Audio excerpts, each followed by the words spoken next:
L'affaire a fait les unes des journaux marocains. Rabat a rompu ses relations diplomatiques avec Téhéran à cause de sa position sur l'autodétermination du peuple sahraoui. L'annonce a été faite par le ministre marocain des Affaires étrangères Nasser Bourita lors d'une conférence de presse.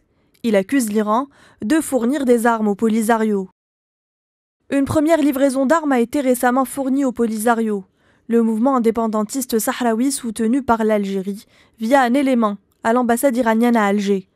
C'est ce qu'a indiqué Nasser Bourita en ajoutant « Le Maroc dispose de preuves irréfutables, de noms identifiés et de faits précis qui corroborent cette connivence entre le Polisario et le Hezbollah contre les intérêts suprêmes du royaume. » De son côté, l'Iran dément fermement ces déclarations et les qualifie de mensongères sur une prétendue coopération de Téhéran avec le Front Polisario, déplorant que de tels propos servent de prétexte à une rupture diplomatique.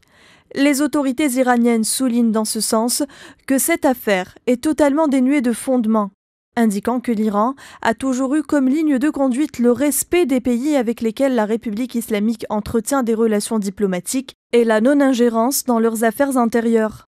Auparavant, le coordinateur du Front Polisario avec le MINURSO, Mohamed Khaddad, a indiqué que l'action de Rabat obéit à un petit opportunisme politique qui vise à contourner la reprise des négociations politiques directes demandées par l'ONU pour le règlement du conflit du Sahara occidental à travers un référendum d'autodétermination du peuple sahraoui, un processus en cours depuis le cessez-le-feu de 1991.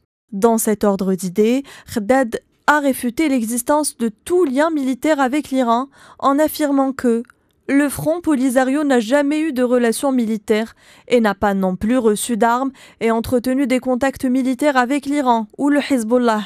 C'est une mascarade et un grand mensonge.